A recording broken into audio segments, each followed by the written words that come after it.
Hello बच्चों, स्वागत है आप सभी का एक बार फिर से विज्ञान की क्लास में। और आप सब बहुत अच्छे होंगे अपने अपने घरों पर। अब आप ये बताइए कि आपके घर पे अगर कोई आता है तो आपको कैसे पता चलता है कि आपके घर पर कोई आया है? आपको पता चलता है डोरबेल यानी कि घर की घंटी बजाने से या फिर खटखटाने से। बिल्कुल सही जवाब दिया आपने। इसके बाद अगर हमें खटखटाने की आवाज सुनाई ही ना दे या फिर आपकी डोरबेल खराब हो गई हो तो क्या होगा? वो व्यक्ति वापस लौट जाएगा। ये भी बिल्कुल सही बताया आपने। अब आप कैसे जान पाते हैं कि कोई व्यक्ति आपके घर पे आया है, उसने दरवाजा खटखटाया है या डोरबेल बजाई है? ये आपको कैसे पता चलता है? ये आपको पता चलता है सुनकर। बिल्कुल सही जवाब आपका। इसी तरह से आपके स्कूल में क्या होता है? छुट्टी होती है, लंच होता है, ये आपको कैसे पता चलता है? सोचकर बताइए जरा। बिल्कुल सही बताया आपने, घंटी की आवाज सुनकर। जैसे ही टन टन की घंटी होती है आप समझ जाते हैं कि घंटी बज गई है, यानी कि छुट्टी हो गई है और आपको बड़ा मजा आता है। इसी तरह से हॉर्न की आवाज, जैसे ही आप चल रहे होते हैं रोड पर और अचानक से हॉर्न की आवाज आती है तो क्या होता है? आप रोड पर साइड में हो जाते हैं जाकर। तो इस तरह से आप ये सारी चीजें सोच रहे होंगे कि मैं आपसे क्यों पूछ रही हूँ। इसी तरह से आज मैं भी आपसे यहाँ जो कुछ भी बोल रही हूँ, आप मेरी बात को सुन पा रहे हैं, समझ पा रहे हैं। ये सब संभव इसलिए है क्योंकि मेरी आवाज आप तक जा रही है और आप उसको सुन रहे हैं, इसीलिए ये समझ पाना संभव है। तो ये सब कुछ आज हम जो बात कर रहे हैं, किस बारे में बात कर रहे हैं? हम बात कर रहे हैं ध्वनि की। ध्वनि जो कि हमारे जीवन में जिसका बहुत ही अहम रोल है, और यही हमारा आज का टॉपिक है। तो आज हम पढ़ने वाले हैं ध्वनि, जिसे हम इंग्लिश में क्या कहते हैं बच्चों? साउंड कहते हैं। तो आज हम पढ़ने वाले हैं ध्वनि के बारे में। यह है आपका चैप्टर 14, जहां है ध्वनि के बारे में। आप पढ़ेंगे कि ध्वनि की उत्पत्ति कैसे होती है, कंपन और तरंगे क्या होती हैं, और ध्वनि कितने प्रकार की होती है। तो आज ये इतना इंटरेस्टिंग टॉपिक है और ये बहुत ही मजेदार क्लास होने वाली है, क्योंकि इस क्लास के अंत तक आप अंतर कर पाएंगे अपनी रोजमर्रा के सुनने वाली ध्वनियों में। आप समझ पाएंगे कि वह ध्वनि किस प्रकार की है। तो चलिए हम आगे बढ़ते हैं। हमारा सवाल है, व्हाट इज साउंड? ध्वनि क्या है? तो बच्चों, ध्वनि क्या है? देखें, ध्वनि एक प्रकार का कंपन या विक्षोभ होता है जो किसी भी माध्यम से ठोस, द्रव या गैस से होकर संचरित हो सकती है। यह शब्द है संचरित, यानी कि होकर जाना। तो ध्वनि एक प्रकार का कंपन या विक्षोभ है जो किसी ठोस, द्रव या गैस से होकर संचरित होती है। परंतु क्या सारी ध्वनियां आपको सुनाई देती है? ऐसा तो नहीं है। तो यानी कि केवल मुख्य रूप से उन कंपनों को ही ध्वनि कहते हैं जो हमें सुनाई पड़ती हैं। तो यानी कंपन कई तरह के होते हैं, लेकिन कम प्रबलता के, अधिक प्रबलता के, या वो आपको ध्वनियां ही केवल सुनाई देंगी जिनके कंपन हमको कानों से सुनाई दे। तो हम निष्कर्ष रूप से कह सकते हैं कि वे सभी कंपन जो मनुष्यों को सुनाई देती हैं वे ध्वनियां कहलाती हैं। अब हम आगे बढ़ेंगे, ध्वनि की उत्पत्ति कैसे होती है। तो जब भी हम किसी वस्तु में कंपन पैदा करते हैं, जो मैं अभी आपको करके दिखाने वाली हूं, जैसा कि आप देख सकते हैं, ये मेरे हाथ में एक रबड़ बैंड है। इसको आप बच्चों घर पे करके बिल्कुल देखिए। इस तरह से मेरे हाथ में ये एक रबड़ बैंड है और इसको देखिए मैं खींच कर छोड़ने वाली हूं। क्या होता है, ध्यान से देखिए। आप देख सकते हैं कि जैसे ही मैंने इसको इस तरह खींच के छोड़ा तो इसमें एक ध्वनि उत्पन्न होती है। आप ये देख सकते हैं। इसको मैं फिर से करके दिखाती हूँ। ये देखिए, ये आप रबर बैंड देख सकते हैं। और जैसे ही मैंने इसको खींच के छोड़ा एक प्रकार की ध्वनि उत्पन्न हुई। देखिए, तो जैसे ही ये रबर बैंड आप देख सकते हैं ये कंपन हो रहे हैं तो ध्वनि उत्पन्न हो रही है, और जैसे ही ये कंपन समाप्त हो जा रहे हैं ध्वनि रुक जा रही है। देख सकते हैं। तो बच्चों, इसको आप भी करके देख सकते हैं। इस तरह से रबर बैंड को उंगली में फंसाइए या किसी हुक में एक सिरा फंसाकर इसके मध्य भाग को ऊपर ले जाके इस तरह छोड़िए। क्या हुआ?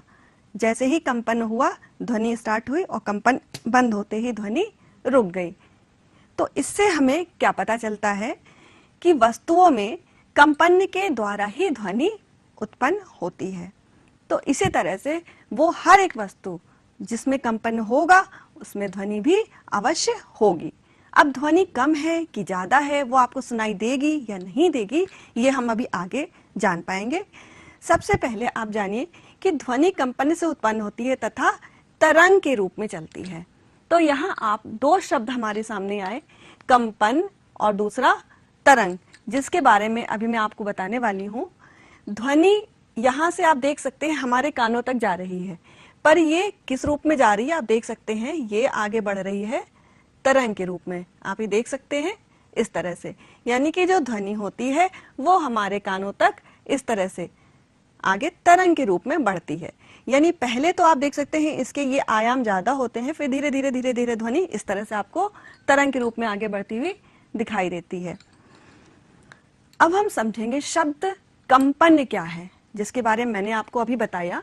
कंपन के ऊपर निर्भर करता है कि वस्तु जब कंपन करती है तभी ध्वनि उत्पन्न होती है। कंपन होता क्या है, जैसे कि आप देख सकते हैं इस घड़ी में ये इधर मूव करता है और ये पेंडुलम इधर मूव करता है, यानी किसी वस्तु का अपनी माध्य स्थिति के इधर उधर गति करना क्या कहलाता है, कंपन। जैसा कि आप सामने ये देख सकते हैं, मैं आपको करके भी दिखाती हूँ। आप देखिए जैसे मेरे हाथ में ये इस तरह एक दोलक है, बच्चों आपको दिखाई दे रहा होगा, और ये इसकी माध्य स्थिति है, ये ठीक है बच्चों। अब जैसे ही ये आप देख सकते हैं इसको मैं छोड़ूंगी, ये देखिए ये गति करना इसने शुरू कर दिया, तो इसकी यहाँ से यहाँ तक की गति, यानी कि ये इधर की गति, ये है इसका आधा आयाम यानी कि आधा कंपन, और इधर का ये है आधा कंपन। अब क्या होगा, देखिए इसको, ये यहाँ आया और ये इस तरह से आके इधर गया। देखिए बच्चों ध्यान से, ये यहाँ आया और फिर इस तरह से, तो यानी आधा इधर और ये आधा इधर, इसको मिला के बनता है पूरा एक कंपन।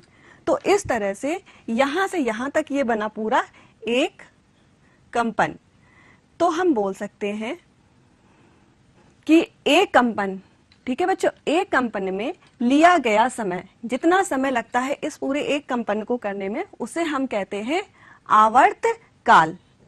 एक कंपन में लिए गए समय को कहते हैं आवर्त काल। और इसका अगर हम थोड़ा सा उल्टा कर दें, यानी कि प्रति सेकंड, एक सेकंड में किए गए कंपनों की संख्या कहलाती है क्या बच्चों, आवृत्ति। प्रति सेकंड यानी कि एक सेकंड में किए गए कंपनों की संख्या कहलाती है आवृत्ति, जिसका SI मात्रक होता है हर्ट्ज, जिसे हम इस तरह से सिंबल में रिप्रेजेंट कर सकते हैं, और उसका मात्रक क्या होता है, हर्ट्ज होता है। तो इस तरह से प्रति सेकंड किए गए कंपनों की संख्या आवृत्ति कहलाती है, और एक कंपन में लिए गए समय को हम क्या कहते हैं, T यानी कि समय। और इसके बाद मैं आपको बताऊंगी आयाम क्या होता है। देखिए ये इसकी माध्य स्थिति है, और अपनी माध्य स्थिति से ये यहाँ इधर की तरफ गति कर रहा है दोलक, तो जितना अधिकतम विस्थापन होता है वो क्या कहलाता है, आयाम। अपनी माध्य स्थिति से ये जितना मैक्सिमम यानी कि जितना अधिकतम वस्तु विस्थापित होती है ये कहलाती है दूरी, ये क्या कहलाएगी, इसकी आयाम। अब बच्चों आयाम शब्द हमारे लिए बहुत जरूरी है, क्योंकि आयाम पे ही डिपेंड करता है कि हमारी वस्तु जो भी कंपन कर रही है उसकी ध्वनि कितनी तेज होगी, उसकी प्रबलता, उसकी आवाज की तीव्रता निर्भर करती है इन आयामों पर। आयाम जितना ज्यादा होगा उसकी ध्वनि उतनी ही प्रबल होगी।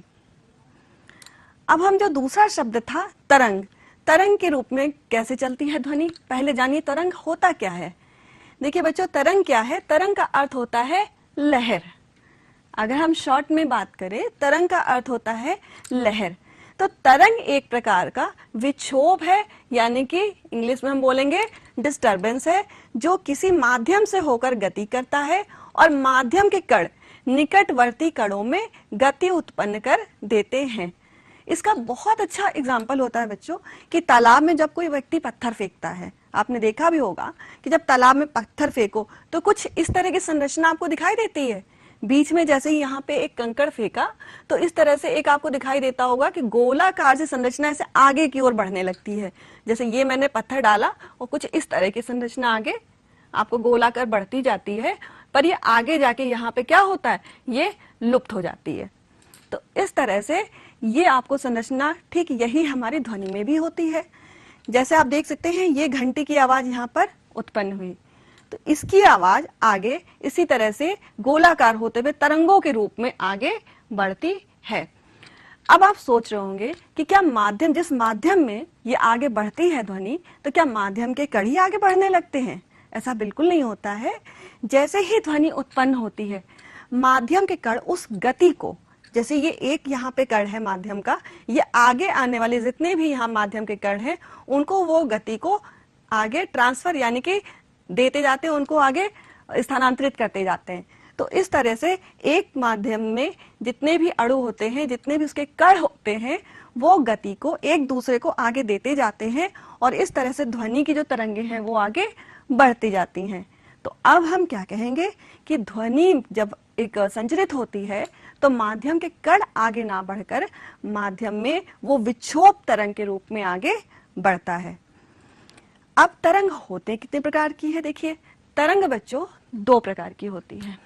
पहली है अनुदैर्ध्य तरंग और दूसरी है अनुप्रस्थ तरंग। अनुदैर्ध्य, जैसा कि आपने इसको पहचानते हैं बच्चों, क्या है ये? बिल्कुल सही जवाब दिया आपने, ये है अर्थवर्म यानी कि केचुआ। और इसको तो आप सब जानते ही होंगे, ये क्या है? स्नेक यानी कि सांप। इन दोनों की गति बहुत अच्छा एग्जाम्पल है इसका। जैसा कि केचुए में आपने देखा होगा कि इसकी गति कैसी होती है, आगे की तरफ, तो जिसमें माध्यम के कणों का विस्थापन विक्षोभ के संचरण की दिशा के समानांतर होता है, यानी कि बिल्कुल उसके साथ साथ। अगर ये इस दिशा में गति कर रहा है तो संचरण जो हमारा होगा ध्वनि का, वो भी उसी दिशा में यानी कि समांतर होंगे दोनों एक दूसरे के। तो ये गति कहलाती है, इस तरह की तरंग कहलाती है अनुदैर्ध्य तरंग। अनुप्रस्थ तरंग क्या है? जिसमें माध्यम के कण अपनी माध्य स्थितियों पर तरंग के संचरण की दिशा के लंबवत, आपको इन्हीं शब्दों पर ध्यान देना है। अनुदैर्ध्य है दैट मीन्स समांतर, और अनुप्रस्थ तरंग मतलब लंबवत गति। तो इसका एग्जांपल आप देख सकते हैं कि सांप की जो गति होती है वो कुछ इस तरह की होती है, लेकिन वो बढ़ता किस दिशा में है? बढ़ता है वो आगे की तरफ। तो यानी गति हो रही है हमारी इस दिशा में, उसका मूवमेंट हमारा इस तरह का हो रहा है, लेकिन गति वो बढ़ के इधर की तरफ रहा है, सामने की ओर। तो ये इस तरह की तरंगे कहलाती हैं अनुप्रस्थ तरंग। अब ध्वनि किस तरह की तरंग है? तो ध्वनि अनुदैर्ध्य तरंग होती है। इस बच्चों को ध्यान से देख लीजिए, ध्वनि किस तरह की तरंग होती है? ध्वनि अनुदैर्ध्य तरंग है। अब हम बात करेंगे ध्वनि की प्रबलता की। बच्चों ये बताइए, ये व्यक्ति चिल्ला रहा है और ये व्यक्ति सामान्य बातचीत कर रहा है, दोनों में से आपको किसकी आवाज बहुत तेज सुनाई देगी? जो चिल्ला रहा है उसकी या जो सामान्य बातचीत कर रहा है? बिल्कुल सही बताया आपने, जो व्यक्ति बहुत ज्यादा चिल्ला चिल्ला कर बात कर रहा है उसकी आवाज हमें बहुत ज्यादा तेज सुनाई देती। क्यों? क्योंकि प्रबलता का गुण, प्रबलता का गुण वह ध्वनि का गुण है जिसमें ध्वनि तीव्र या मंद सुनाई देती है। बच्चों ध्वनि के जो गुण होते हैं उसमें दो तीन गुण होते हैं। पहला है प्रबलता, दूसरा है तारत्व और तीसरा है गुणता। ये तीन कारण हैं जिसकी वजह से ध्वनियां हमें अलग अलग तरह की सुनाई देती हैं। कुछ आवाजें ऐसी होती हैं जो हमारे कानों में बहुत लगती हैं, कुछ आवाजें ऐसी होती हैं जो हमें बहुत अच्छी लगती, सुनने में मन होता है हम बार बार उन्हीं आवाजों को सुने। तो ये क्यों होता है? ये होता है ध्वनि के गुणों के कारण। जैसे पहला गुण है प्रबलता। प्रबलता क्या निर्भर करता है? ये निर्भर करता है कंपनों के आयाम पर। प्रबलता का गुण कंपनों के आयाम पे निर्भर करता है। यानी जैसे मैंने आपको बताया था कि ये अपनी माध्य स्थिति के दोनों ओर गति करता है कोई भी वस्तु। तो देखिए इसमें क्या होता है कि जितना ये इसका मैक्सिमम यानी कि अधिकतम विस्थापन होता है यही कहलाता है इसका आयाम। और किसी कंपन का आयाम जितना ही अधिकतम होगा उस वस्तु की आवाज की प्रबलता, ध्वनि की प्रबलता उतनी ही अधिकतम होगी। इसका मतलब जो व्यक्ति चिल्ला रहा है उसकी आवाज से जो उत्पन्न कंपन है उसका आयाम अधिकतम है इनकी तुलना में जो व्यक्ति सामान्य बातचीत कर रहे हैं। तो इस तरह से जिनकी आवाज की आयाम जो होता है वो अधिकतम होता है यानी उसकी प्रबलता भी अधिकतम है। तो प्रबलता अधिक होने से हमको आवाज काफी तेज यानी कि तीव्र सुनाई देती है। ध्वनि का तारत्व।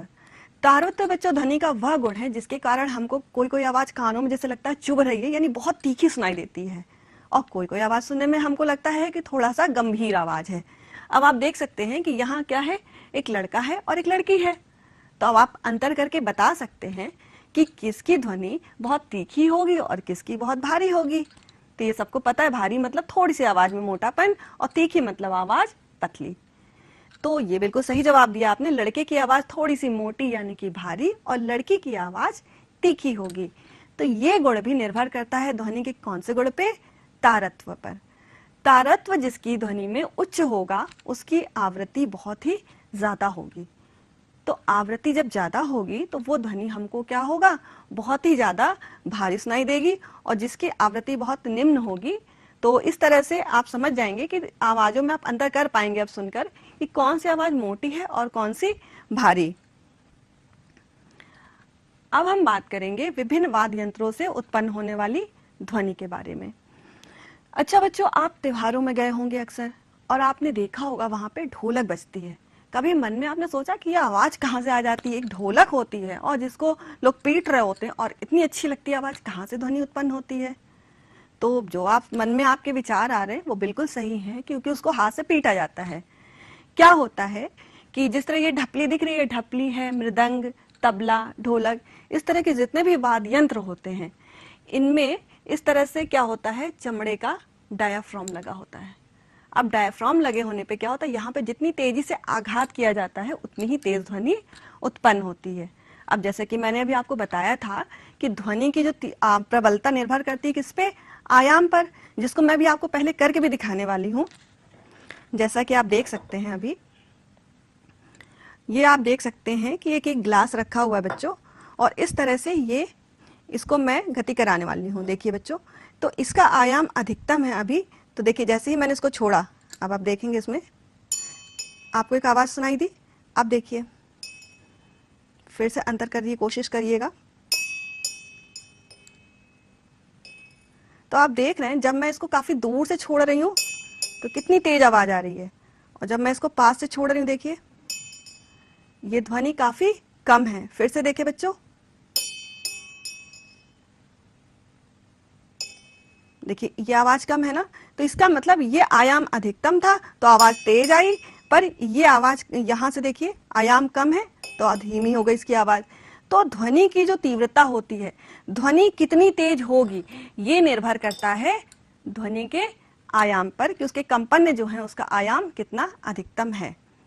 तो इस प्रयोग से बच्चों आप जान पाए, आपने देखा कि जब आयाम अधिकतम था तो ध्वनि हमको तेज सुनाई दे रही थी, पर क्या हुआ, जैसे ही आयाम कम हुआ ध्वनि हमको हल्की सुनाई देने लगी।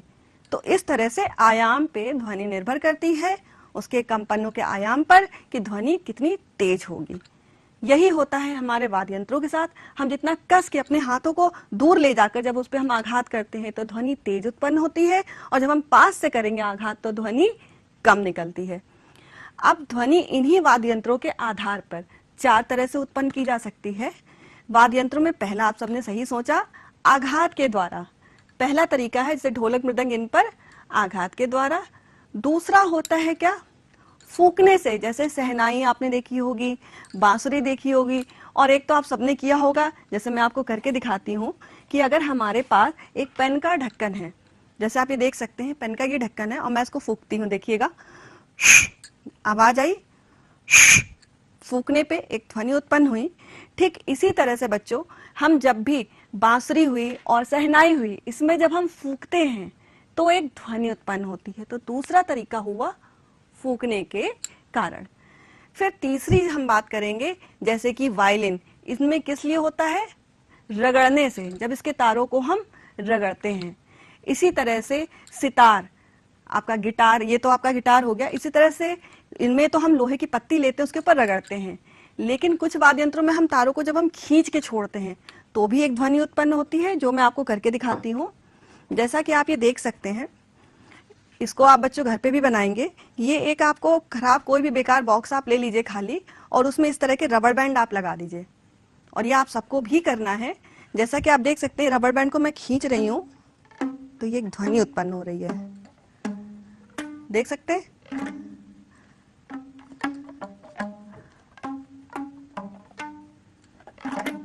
तो आपने देखा कितनी अच्छी ध्वनि से उत्पन्न हो रही है।